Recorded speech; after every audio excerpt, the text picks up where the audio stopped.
It's Labor Day holiday for us in North America of the MSP initiative.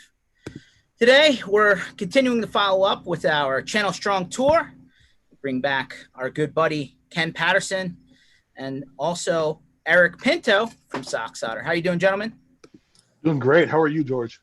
Fabulous. It was good to get a long weekend in. I feel like I'm still kind of catching up from the tour. Yeah, yeah. But it's nice to have like 3 days to like unplug and kind of catch up on TV shows and Netflix and some videos and movies. You know, it's all good. Speaking of, I hear you went to the movies, to an actual theater. I absolutely did. I absolutely tell us about the experience. Oh, look, he's reversing roles here. He's putting it on you. Well, nice question, Pinto. I mean, listen, I put it all out there for the world, but yeah, I went to the movie theater. Like I have like a movie theater literally down the street from me. I could walk there. I don't, but I can. And I went in. They had to go buy your ticket at the concession stand. Like nobody was up front. There's probably like 2 people running the whole building, and yeah, I mean, I was the only one in the whole theater. So I had like a whole private viewing thing kind of going on. I saw Tenet. Special. Yeah, I saw Tenet, which was kind of cool. Yeah, I really was looking forward to that. I didn't even know that the movie, like, it was on, right? Like, you thought it was off, and then all of a sudden, like, I went to the movie thing, and I was like, oh, there's dates and time. So, yeah, saw, came back, and, like, literally I felt like I was what was that Will Smith movie where like it was just him? I Am Legend. Oh yeah, Legend. I Am Legend. Kind of felt like I Am Legend a little bit because there's like nobody there. Well, you also took some advice from the bus tour and went and watched Stripes. Mute. Yeah, so I was flipping through. I saw Stripes on the guide. I was like, oh, I haven't seen this thing. Let's do it. And I was sending you messages about it the whole time. And let me tell you, I had no idea. It was like almost the entire cast of Ghostbusters. And man, it was good. Yeah, that's a classic. I tell you, it's a classic. I wouldn't steer you wrong. Classic movie. That's the fact, Jack. It was definitely interesting, and the motif was for sure a different time period. But hey, I mean, I was rocking the afro for a bit, so it's all good. So how's everyone doing on your ends, right? You're in the same boat I'm in, right? You're still catching up from this 3-week extravaganza. Yeah, a lot of catch up, Absolutely. trying to get back on track. But it was good. It was good to get out, right?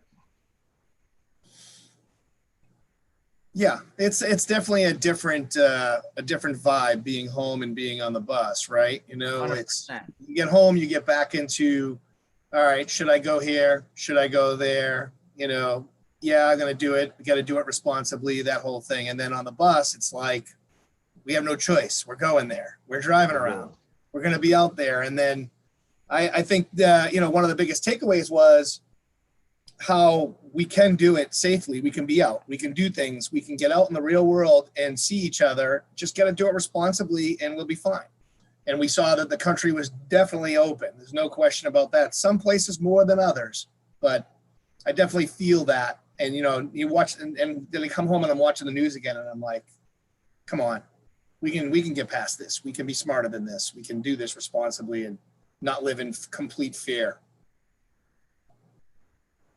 Yeah, the news definitely is all channels, right? I'm not picking on any particular one, right? I mean, they're definitely vibing a certain way, and there's no way to not see the fact that it's not reality, based on what we just saw.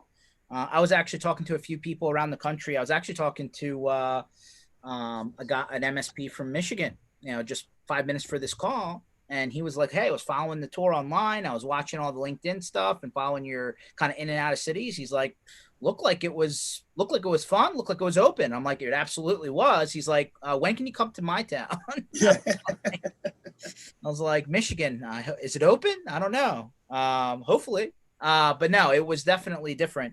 I mean, some of the stuff that's echoed since the tours ended, right, has been a lot of collaboration between MSPs, right? More than usual, right? Patterson always makes fun of me because I say castle mentality all the time. It's still out there, by the way. Don't think that that's the. It absolutely is. You're right.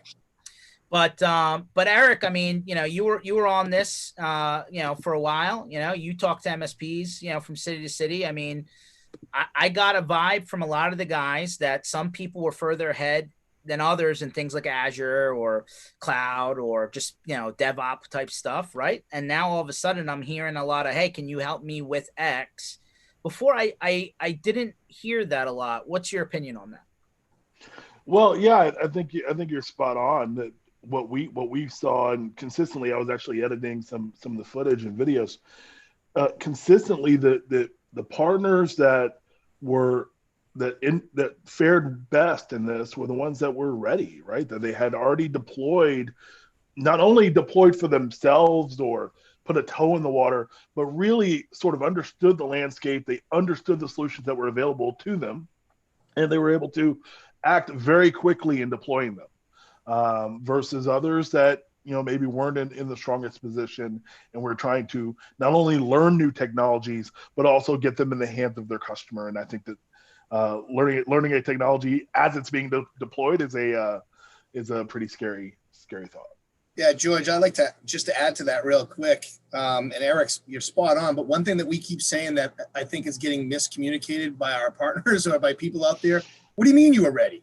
Who's ready for a pandemic? And it's like, that's not what we're saying. What we're saying is they were already moving to the cloud. They were already doing work from home. They were already securing identities to what Eric's whole, security play is. So, don't get that confused. We're not saying that they were ready for a pandemic. No one's ready for these shifts, let's just call them, in the industry.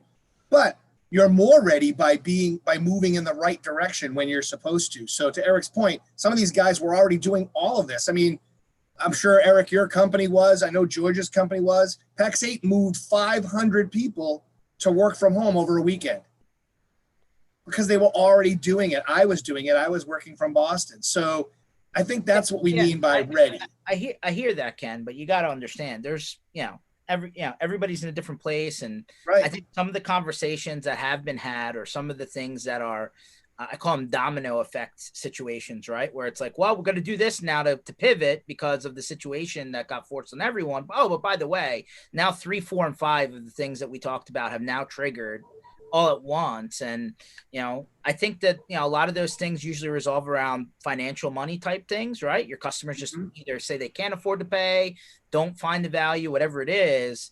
And then all of a sudden they were forced to go down that road. And I still got the feeling that a lot of that was duct tape work. It was not the legit permanent projects. It was the, hey, I'm going to do the absolute cannon string method as short and as sweet and as simple as possible, thinking that there's a turnaround, shortly down the road. But we're kind of 5 months in, and that turnaround, we're seeing it now, right? But I mean, we're hearing a lot of major companies, probably smaller companies too, saying, hey, don't expect to come back in the office until June 2021. Well, that's not a short window, right? So right. I feel like, and again, security's in the middle of all of that. And I know Eric comes from that background, and Ken, we talk about security focused MSPs all the time. But I just think like a lot of people did the maybe not so right things in order to get people to work remotely, and have not gone back and cleaned those things up. Yeah, well, you're also bringing up a point that even guys like Matt Lee and some of the industry experts, I'd say the guys that do this security stuff from an MSP perspective, said the same thing. Look, even some of the larger MSPs, because they couldn't force their customers into doing the full right thing, they had to do some things in the interim to get them up. So they know, on top of all this work that was done to get them to work from home, now they have to go back and clean some of that up and get back into what it is that, what's the absolute right way we need to do this, right? And so it's not just the small guys. The big guys had to move fast. And because they moved fast, some things got missed, or some things didn't get pushed to where they should be. So I agree with that. Yeah, I mean, of course things got missed. I mean, we catapulted 3 to 5 years ahead. Right. Everyone wants to talk about the digital transformation, right, or the new landscape. we catapulted 3 to 5 years ahead on that schedule. So no one was ready for a pandemic, but certain players, I think, were looking down the road 2 years and 3 years, and they were able to then forecast.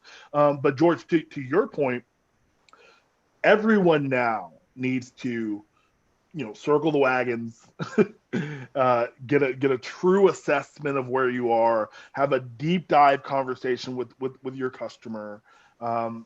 Yes, it's going to affect the economics, but maybe there's a way to leverage the change to, for the good and to help them get 3 to 5 years now down the road.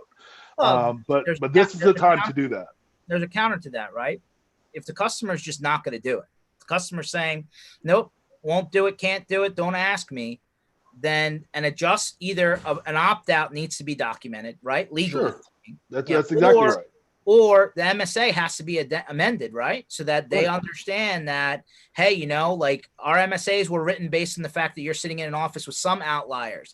Now, if that's reversed and the MSA doesn't really counter the home equipment, shared computers with the kids, all that kind of stuff, like residential Verizon Fios router, whatever, their MSAs need to be amended to do that, or else guess what? If and when, and I guess the security people say when, the MSP is going to get sued, right? I mean, that's really what's going to happen. Well, you skipped an option. Yeah, that's what we're saying. The other option is also to not do business with those types of customers, right? I mean, I know it's easy to say, but you can't put yourself in that kind of position. You have to get to a point where you're doing business with the people who value what you do. Sure. There's no question about that. And there's, but the concept of what's a good customer and a bad customer hasn't necessarily changed. But I think there's a little bit of flexibility that occurred in the beginning part of this. But the loop back on that flexibility hasn't been closed. And see, that's where we're at right now, this super great period. Right. That's right. Hey, and just to bring it back to the tour bus, since Eric did such a great job of reversing on you on the first question right out of the gate, let's reverse this back on Eric, because I think we're sliding past some of the stuff that we had to get Taylor and some of the other folks on here with questions about the bus. So, Eric. I skipped right past questions on the bus. I know. Luke did a question to George. I have 2 questions set up for you in Pack State, and we'll go right past questions. See how he is? I got him. But seriously, softball questions, nothing crazy. Sure. What did you learn on the bus that you didn't think about before we did this bus tour? What was the one big learn, something that you didn't think about until we got on this bus and did what we did? I did not think about how interesting it was going to be sharing the airspace with as many as 8 people at the same time. I think that, to be honest, the conversations and the range of the conversations that occurred on the bus were incredible. Enjoyed the time tremendously and would happily do it again. Nice. Was there any particular city that you enjoyed that you had not gone to recently, or it wasn't at maybe a new place that you hadn't discovered before? I think I got to go with maybe some consensus here on that Iowa truck stop, man. That's an interesting place. I don't know if it's the favorite place, but it wasn't a favorite, but we go. I mean, come on, guys. We've been in this channel for a long time. We go to the nicest hotels and the finest of cities, and we have great time doing so. When are we in like the middle of BFE Iowa? It was Iowa, right? At a truck stop at midnight or whatever it was. Truck stop. And that place was hopping. And that place was hopping. It was hopping at midnight or 1 in the morning. So I think it was the interesting places that I liked more than anything, right? I mean, we've all been to hotels, good and bad, right? But I'd never been to the world's largest truck stop until this. I'd never seen a semi inside. I'd never been to a place where I could get my teeth worked on, have a haircut, and do my taxes and get legal advice on the same floor. Well, you forgot about you could also get your dead animal stuffed. Just saying. Correct. And a taxidermist. Correct. taxidermist and tax preparer. That's pretty crazy. All in one place. 2 taxes, 1 spot. Right. I just, yeah. And also it was like the people watching was at a higher level than Walmart. It was like Walmart times 10,000. It was. The amount of people watching that you could do in a place like that was pretty crazy. But like you said, Eric, 12 o'clock, 1 o'clock, and the place was packed and hopping. And it was like, I want to people watch, but I think we should get out of here. We should get the hell out of here for sure. We got what we needed and got out of there. Let's not forget there was a major storm in that state. That was one of the few truck stops that was still open. Yeah. I mean, it was centrally located, right? I mean, there was a lot of factors. You're right about that. There were 2 of the other larger truck stops on each side closed. Because remember, we had to wait a really long time to get gas while it was going through there. Power was out, internet was out in a lot of the state, right? Like we were in like the right spot at the right time. Yeah, you know what? We probably should have did a little more homework. We could have been driving right into that storm. We were like, "Oh, what's going on? Let's get out of here." Yeah, we dodged a pandemic, a hailstorm, and tornadoes. I think all in the same night. So yeah, pretty interesting. I mean, we got good luck at the right time. What can I say? Was there any particular food truck, restaurant, food venue that you liked more than others? I mean, there was a lot of good food on the trip, actually. There was a lot of good food. I think agreeing with you, the funnel cakes were were a different direction. So I think that was good. It was all good. I mean, I think the idea of bringing in the food trucks was one that I hadn't considered early, and when you guys brought it up, I thought it was excellent, right? Because now we're not only employing a local business, but really, an entrepreneur, typically a solo entrepreneur that's his whole living's wrapped up around this truck, and this truck hasn't been anywhere interesting in months. And we're deep into the summer. They can do it responsibly, right? The food truck can do it responsibly. It's one meal at a time, right? And so it worked out so perfectly. And then we have the guy in Memphis who literally came to tears in the video, was so happy. Him and his wife were so excited. That's the type of stuff. You're right, Eric. That made everything. That between that and the food bank stuff, it was just like, man, this is really, really cool. Who would have thought it would be, this widely accepted on that side, and be able to help that many people. Those are the things that impacted me more than, as much as getting in front of partners, I think is important, and I really certainly enjoyed that.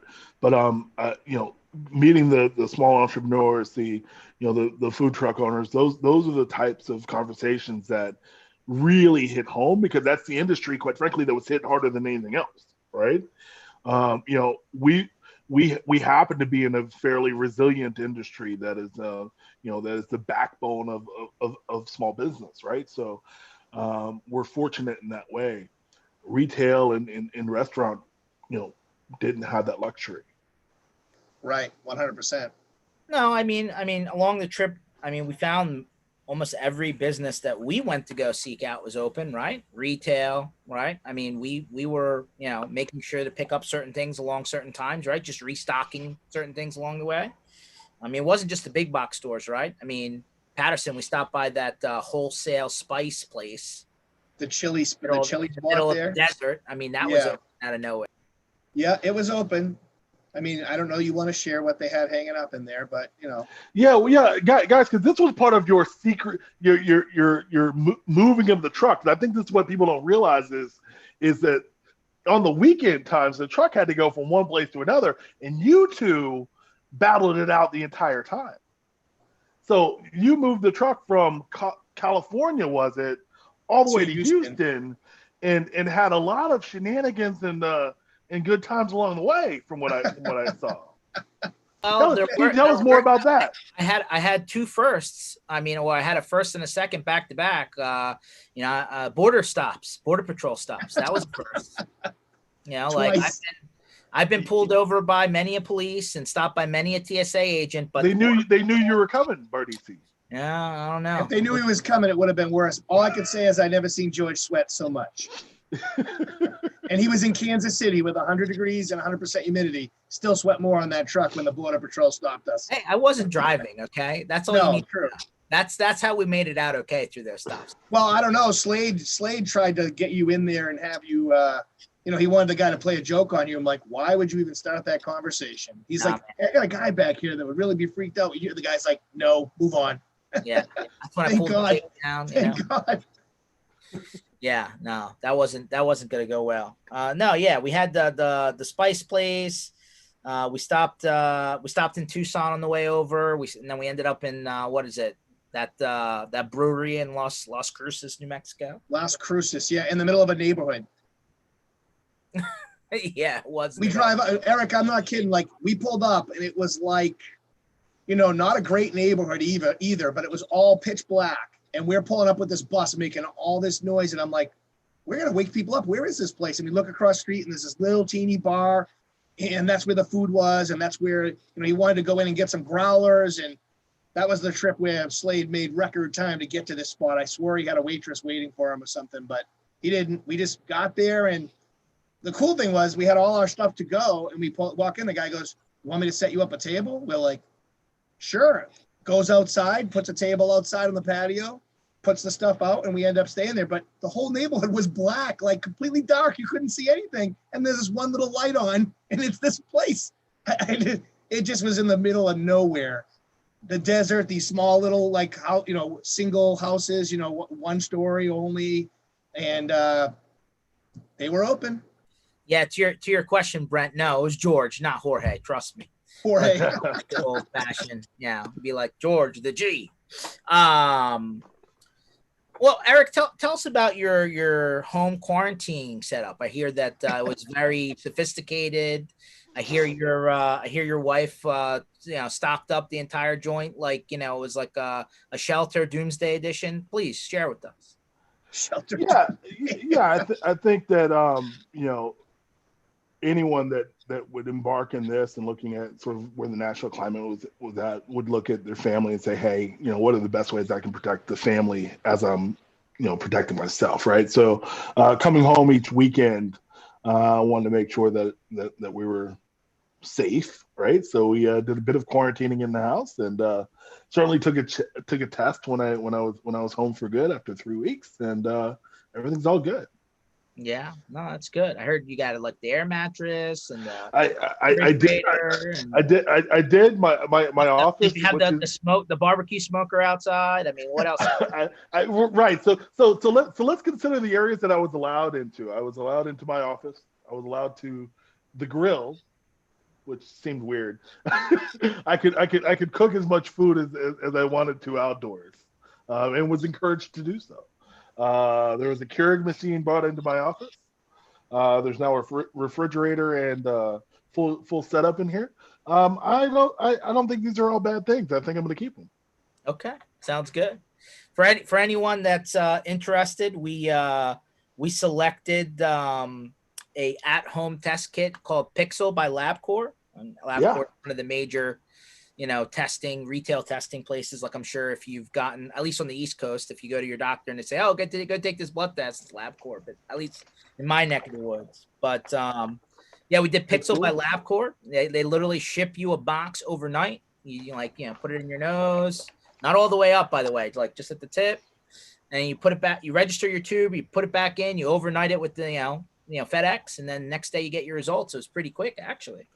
I would say if anyone's waiting in those lines, you're doing it wrong. Yeah, you're doing it wrong because these guys have got it figured out. It is either covered by your insurance or it's covered by Uncle Sam, and it was a very fast process. I did. Let's not forget too, the inline ones have had a serious record of emailing people saying they're positive when they didn't even stay in line and finish to get their test. And there's been a lot of really weird false positives with those types of testing. So I definitely that's something I learned during this process. That was a very consistent.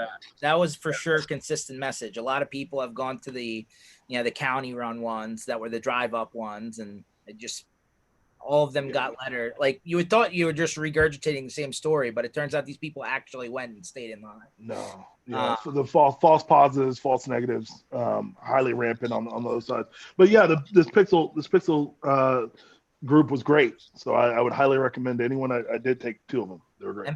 And Brent, trust me, we had other excuses to be social. The COVID test was definitely not our top Yeah. pick. Yeah, no, I mean, so the good part is everybody tested negative coming on before they came on. Everybody tested negative after they came on. So like it actually worked out very well. And of course, one of the things we wanted to make sure was that we could turn that around real quickly. I was surprised. I mean, out of all the things that I've ordered online, right? Amazon or Netflix or whatever. I mean, this was as turnkey as I ever imagined, really. Did everybody have the same result that you did, though, George? I mean, when you went to drop off your results for FedEx to ship out, they kind of backed off you like you were dropping off something radioactive, right? Dude. Like you go to, like I went to the FedEx, like the local FedEx drop, like which is not just the box, right? It's like the retail store. And like you show up and like on the corner of the envelope, it's like hey, this has like human being fluid like signal on it sign. And like immediately, like, they back away from the counter, they go into the back, gloves. I got this big plastic thing. And I was like, all right. It's like, well, this is the protocol. I'm like, hey, you do what you got to do. I just need to make sure my test result gets back. On my second one, they did that. Yeah, on the second one, the guy definitely knew what it was and was like that and just pointed. So yeah, drop it over there. Right. That was mine. But he definitely knew what it was. Or maybe I was just hypersensitive to it because I had heard your story. Either way, they were definitely. See that glowing barrel over there? Drop it in there. Yeah, that one. That's the George pile. Go over there. Yeah, for sure. No, it was good. I mean, the other thing was everybody had very creative masks. I know that's like it's like a whole fashion trend now. By the way, it is. Sure. My most creative mask was from Eric. Yeah, I gave you a mask on day 1, and you kept that same mask for 3 weeks, I think. I washed it. It washed well. I washed it with my laundry, and it was the best. You know what it was? It was the best mask.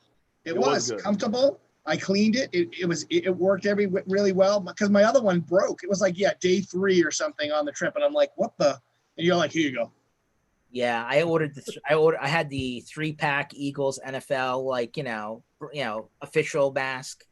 I did wear the black ones every now and again. The ones that we bought to give to everybody. I did have those on every once in a while when mine was going into the wash. But it was a good mask. So I was like, I'm sticking with this thing. And it definitely was a much more heavy duty than a basic mask. So I appreciated it.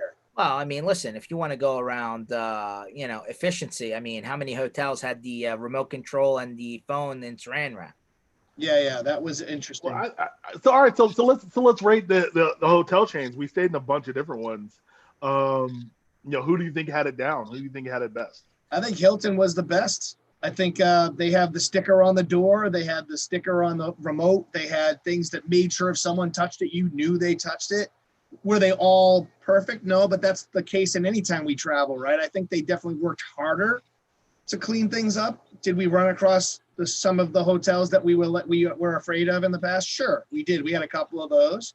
I think the Marriotts were not as good as I thought they were gonna be in some cases. I think that they were definitely a step behind Hilton when it came to making sure you knew stuff hadn't been touched, right? That sticker goes a long way. That crime tape on the door that says no one has entered this room since you're going into the crime scene, right? Yeah. I feel like whoever came up with that is genius because it costs them really nothing to print these stickers. 5 cents, 10 cents, right?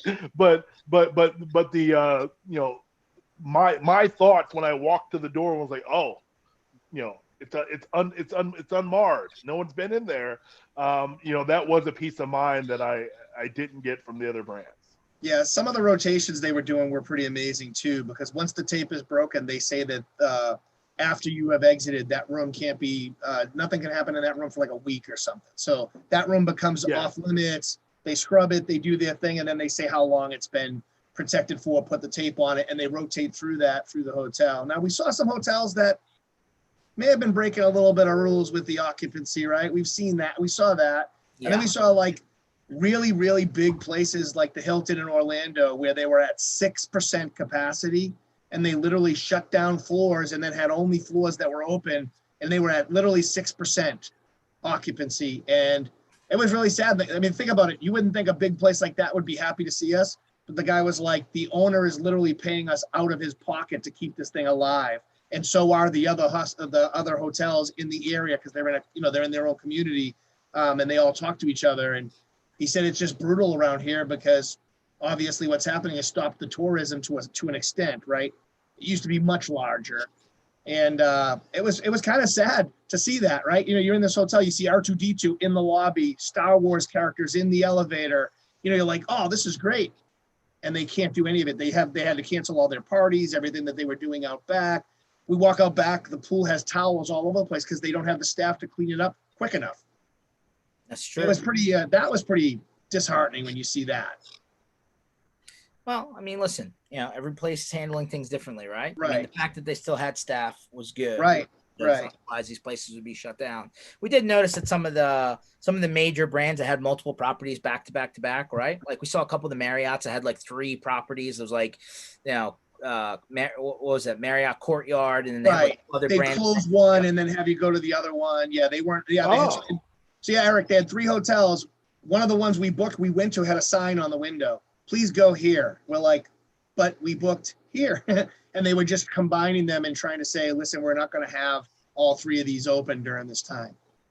Yeah, that makes total sense. If it's the same ownership, that makes total sense, right? I mean, if you got the Fairfield and the Courtyard and the whatever, why not combine them all? And then, right, you're not paying the electricity. Right, you're not paying the electricity for 3 buildings. You're not, you don't have all of that going on. But I'll tell you what, as a consumer, it was a little weird, right, George? You pull up to a place and it's closed. It's completely dark. The good part was that all these places were back to back, right? So it's not like you had to go real far. But yeah, it was like, are they gonna have my reservation? I don't know. A little harder with a tour bus, though, too. It doesn't matter how back to back they are. Driving into a place with a tour bus. Not with Slade, though. Slade can get into any parking lot at any time. That man's driving skills were impressive. Yep, I agree. I thought Patterson was going to drive the bus. Not going to happen. Right. So guys, what would you say was the? I again watched a bunch of the footage, a lot of the interviews that you and that Ken and George were doing. What are some of the takeaways from the conversations you were having from the MSPs? That they're busy. I mean, that was one of the biggest things. And I don't think it was a surprise because we've talked about this. We have the calls, Eric, every Tuesday, Thursday, so we get that. They're all saying the same thing, that they're just super busy. I mean, let's face it, we had people that were trying to get out there and couldn't at the last minute because they were so busy, they couldn't even get out for the 2 hours that they were trying to get out there and say hi. So in some places, it wasn't even the fact that we didn't have those folks out there, because we all know we tried to keep it at a certain level and we were very smart about how we invited. But the people that were coming last minute couldn't do it because they were so busy. And I think that's a good sign. Same with the calls, right? We don't see the same number of people jumping on these calls because they're sending notes saying, hey, I'm onboarding a large account right now. Those are all great signs. And then I would say the second thing was how happy they were to see a face, like a different face, people they haven't seen. Like, Brett drove all the way from Louisiana to Houston to say hello, right? We had Chris Leffingwell drive all the way from Oklahoma City all the way down to Fort Worth to say hello. And they were just, hey, we just wanted to see folks. We wanted to see people and have an open conversation, and just things that you don't get to see on the Zoom call that you do see in person. So from that standpoint, those were the top 2, I thought, across the board. And George, I'm sure there's many more. There were so many things that came out of this. What were your takeaways from your interviews?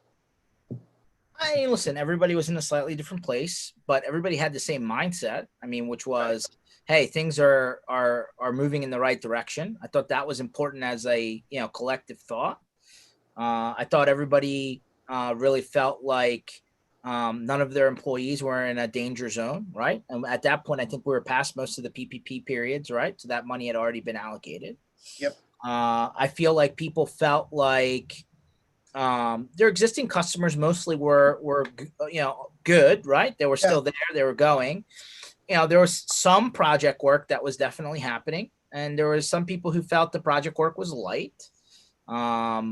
some people, had really tripled down, not even doubled down on marketing early on, Right. and when this thing first hit, and as a result, all of those opportunities that were cultivated over February, March, and April finally started to stack up. So those guys were super busy, and I feel like there were varying ranges of um, how well people were doing on the remote tip, meaning like, yeah, everybody can work from home. It's been happening forever. I mean, my people have been working from home since 2004, 2005. It's like status Right. quo, but there's no question that some people are struggling with the team chemistry, if you would. You want to call it the team locker room feel, whatever you want to call that. It wasn't just them and their customers, it was their own teams. And I felt like there was a lot of thought on, hey, maybe I should bring get my team together, off hours or on a weekend, or, Yep. And try and bring that kind of outdoor picnic type setup to their own organization. So there's no question that was definitely like, there's a little bit of a mental breakdown that's happening. Yeah. I would Yeah. piggyback on your marketing piece too, just to say that tripling down on the marketing not only helped with their existing prospects, but as we were coming out of this, there were so many businesses that were frustrated by the IT departments that weren't doing the job. They either buried their head in the sand or they just did it wrong. And these C-level people were now out hunting. And we had partners that saw their RFPs jump exponentially because of this, because they were getting calls on these, and these RFPs are going out in a much larger state, and they were landing them because during this, they were doing all the right things, saying all the right things about education. And these other guys just weren't handling the job. So that marketing piece handled so many levels, not just the existing prospects and projects, but getting new business as well. It wasn't even, and like for the people who went down that way and really, turned the machine on, it wasn't even a hard pitch, right? It was definitely more of educational angling for sure. But like, they didn't say, hey, haven't heard from your IT guy? You should call me instead. Like that, Right. I saw it, but that wasn't the majority of what was out there. The majority of what was out there was, hey, here's a way that people have been able to succeed with this, or in this vertical, or with this software, or with this line of business app. And they kind of got super specific in some of these areas they were targeting. Right. And then it really just picked up. I mean, I saw a lot of online ad spend, but I saw a ton of videos and blogs. Yep. Eric, what did you see on your side? I know security is a big topic. Did you see a lot of your partners lean first with security during marketing and sales time, or was that part of the conversation? Yeah, I mean, I'll I'll take the opposite thing. I think it's almost overplayed at this point. Like, everyone has leaned so heavily into a security conversation and throwing product. But I'm really excited on the vendor side. I'm excited now to see some of us spending some time on education and really helping partners to understand where stuff fits, right? Because we can market security. Half the stuff that's being marketed as security isn't even security. It's something else, right? But I think because security touches a lot of different things, it gets lumped in. That said, it was obvious on the road that the partners that had invested early and had really thought about thought about the long game were the ones that were benefiting the most 6 months into this. Yeah, it was curious. A lot of people started to realize that that the manufacturers, whether you buy through a distributor or whether you're buying direct from a Dell or an HP or even Microsoft Surfaces or whatever, a lot of the people started to realize that these guys have all rolled out some sort of hardware as a service program. And so, like, immediately when they realized their customers maybe couldn't afford to buy laptops for everyone and send them home, that they piggybacked on those deals, right? Like those 120-day out, or just go into a 3-year kind of hardware as a service or 2-year hardware as a service where it's like $40 or $50 a month or whatever it is. So I think a lot of those programs popped up, and I think a lot of people who couldn't put the cash out, right? Because, it was a risk. kind of picked up on that as well. Cause like for a minute there, you couldn't even get a webcam. Like you couldn't go anywhere. Yeah. Right.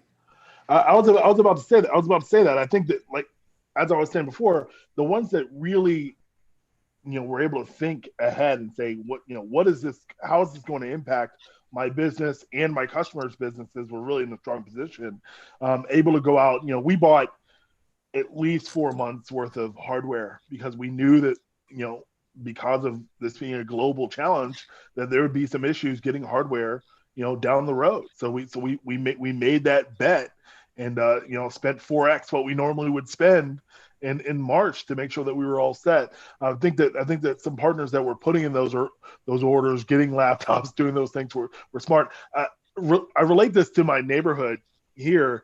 My neighbor across the street in April bought a inflatable or backyard pool. We have a huge pool in my neighborhood, community pool, and she bought one. I was like, why is she buying one? We live across the street from the neighborhood pool.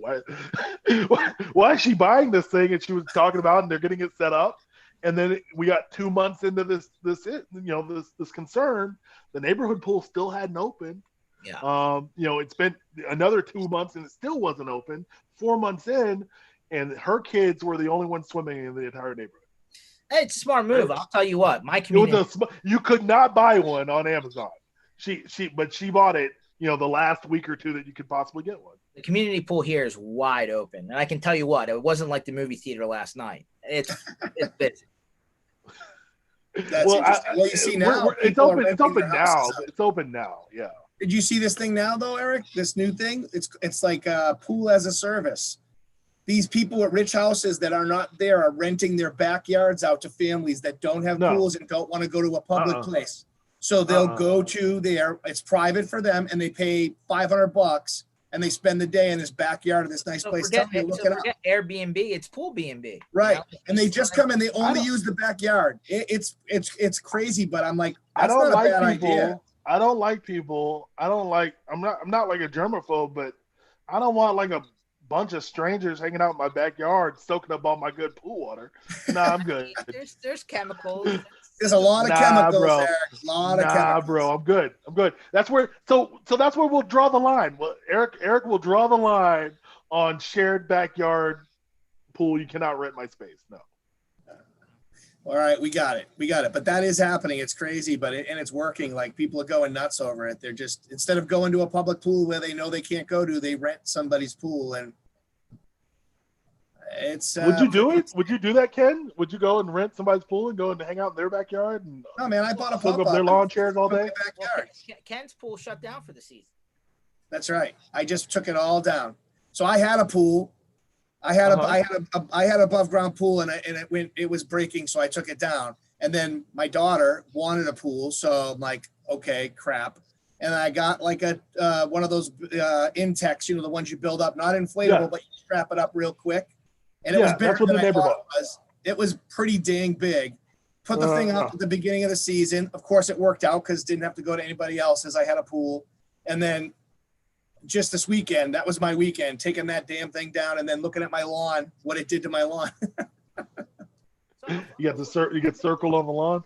Yeah, I got the crop circles out there like an alien landed in the middle of my yard. Yeah.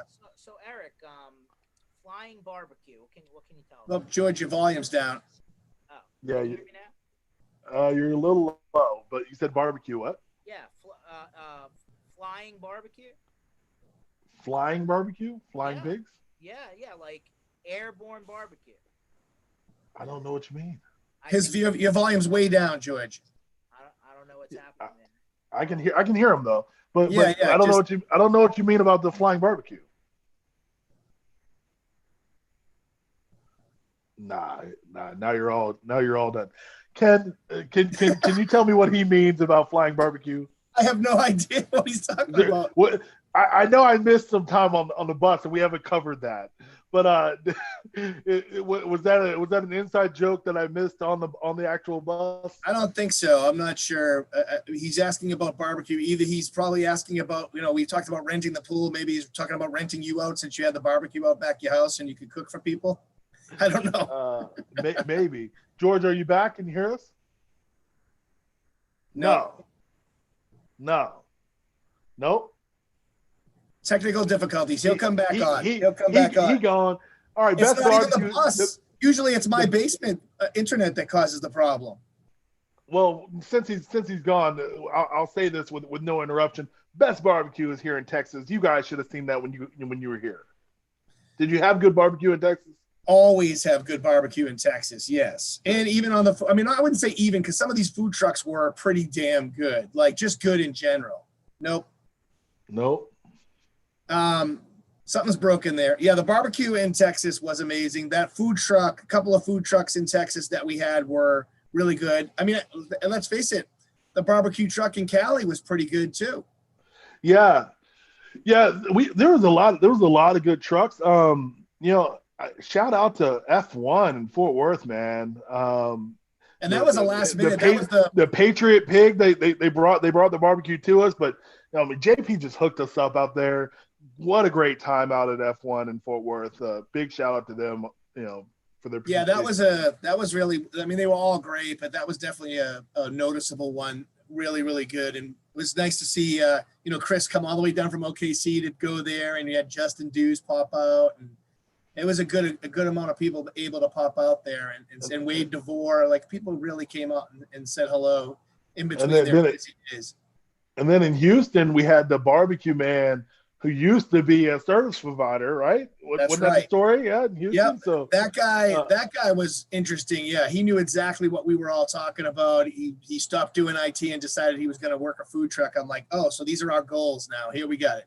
We got it. Hey man, I would retire. I would retire to a barbecue food truck and do that for the rest of and I'd weigh 600 pounds. That would be my problem. Barbecue's all protein, man. No carbs, all protein. You're good. Sugar, man. Lots of sugar on that barbecue sauce. I would definitely be. Texas barbecue is all SPG, man. Salt, pepper, garlic. That's how we do it. I definitely would have been. I definitely would be eating my own profits. There'd be no question about that. Bardisi, do we have you back in the fold here? No, when he does, he'll jump on. I know him. He's working on he's dialing in now. But this is what we do. This is about the community. The community steps in. We got a man down. We step in and we keep going and have him feel really, he'll get back in there. We still got his beautiful face, so we're good with that. We got that. He is looking good. Bardisi, you're looking good, man. He got some sun. Me too. See, this is all lights. I'm not as tan as him. He's definitely got the better tan. Did you get some new lights in there, Ken, in the basement? I got one new circle light from the trip that I'm using, but it's. I was gonna say the circle light on the trip. I hope you got that. That was a good light. Let me see. Watch the difference. Oh yeah. Definitely there's a light. The problem is this camera is overcompensates, and sometimes it pulls out color and changes. It's a little bit different, but I have this camera thanks to our community, because I didn't have a camera when this whole thing happened other than one on my laptop. And Reese from TechVera sent me this one. So that's our community pulling together. Yeah. I use my phone. It does pretty good. My room, this room is pretty well lit, but I do have a light over there. You got me backlight and sidelights. George, it's good to see you. Yeah. Good to hear you too. Yeah. No. I was talking about airborne barbecue and you're moving Tesla. Airborne. Now I got it. Yes. Best story ever. Maybe not. Yeah. Actually, the follow-up to it. Yeah. So the chase truck in week 3 with a Tesla Model X, courtesy of Sock Solder. Yes, there was a barbecue incident where barbecue was placed on the dash. There was an interest to stop, but then there was an exit down the road, and then a hitting of an accelerator, a gas pedal, whatever it's called in the Tesla, and wait, what color was the interior, Eric? It was cream or white. It is now creamy white barbecue. Brown? Oh, God. Well, but Eric, the best part, the only thing that survived the crash was his coleslaw. Yeah. And then he ate his coleslaw, and then what happened? He found an eyeglass lens in the coleslaw. Oh, yeah. I forgot about that. Oh, come on.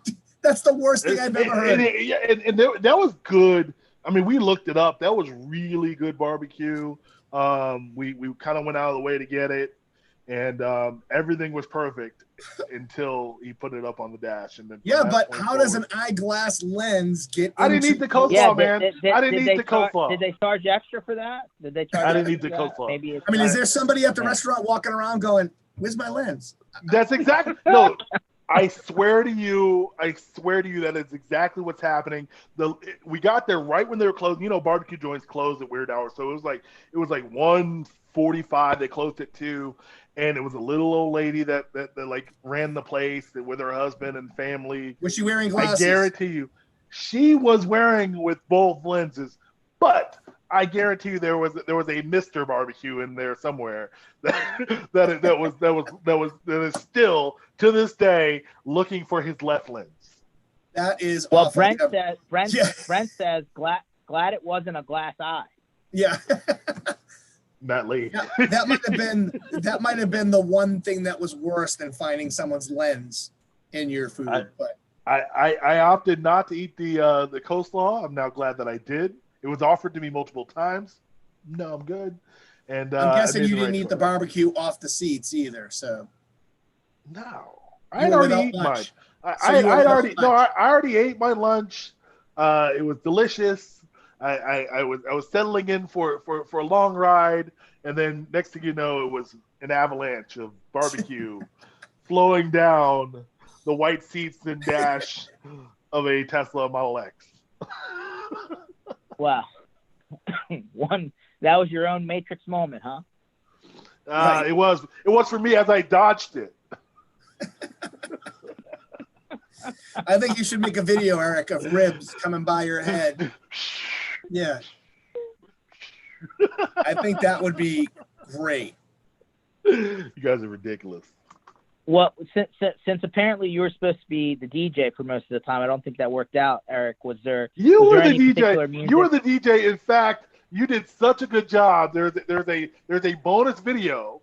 There's a bonus video that is coming out tomorrow or the next day that features some of your excellent DJ work from the bus.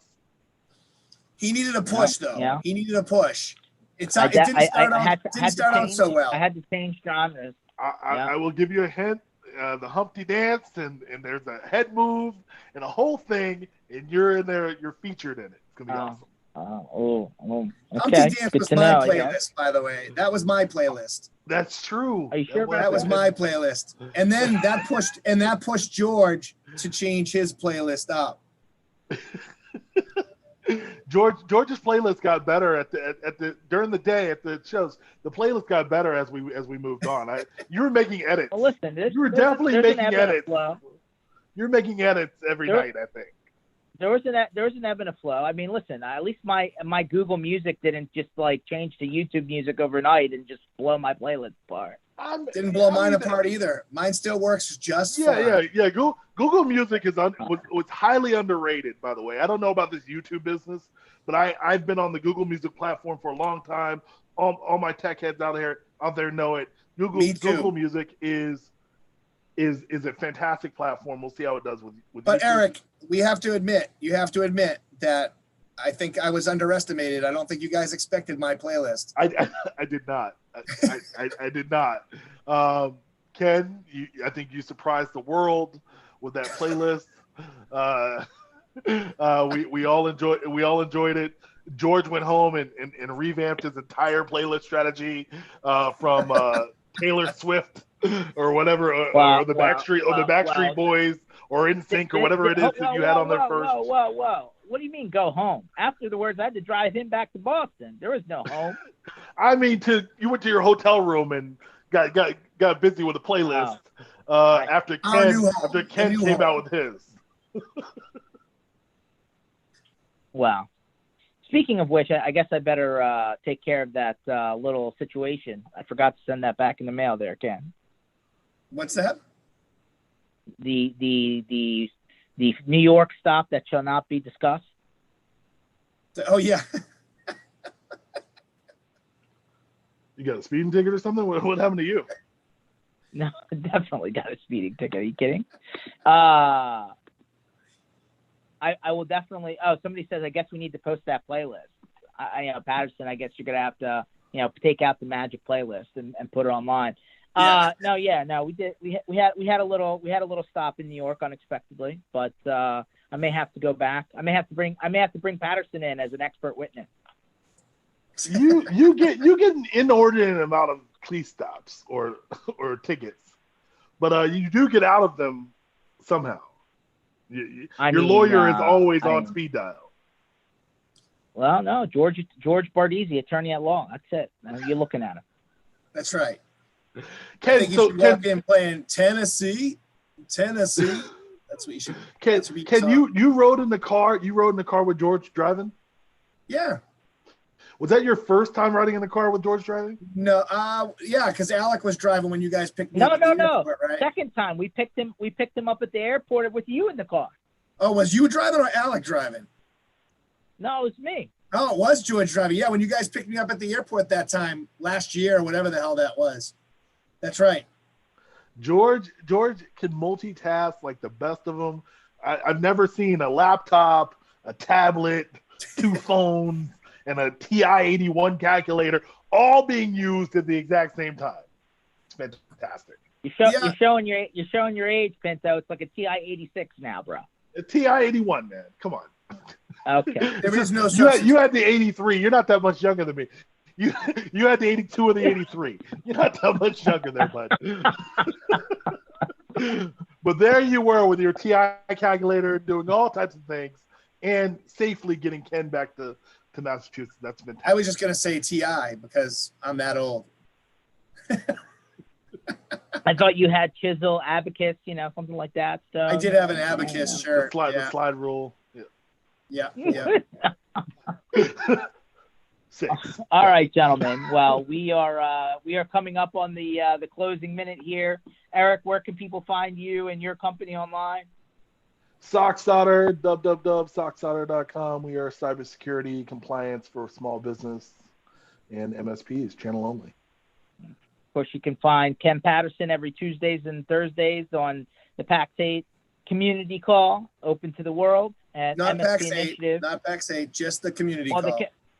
The Ken Patterson community call. How about that? and then MSP Initiative, right? Every Tuesdays and Thursdays, 1:00 Eastern time. All of these videos are recorded. They're online. MSPinitiative.com. You'll see them posted there. Stay tuned. We have more from the tour. We have some other ones sprinkled in, and you'll start seeing some interesting panels like this start to pop up, where we get some interesting feedback from some very, very loud people in the industry. Thank you very much, gentlemen. Appreciate your time. We'll catch up with you later. Thanks, bud. You guys.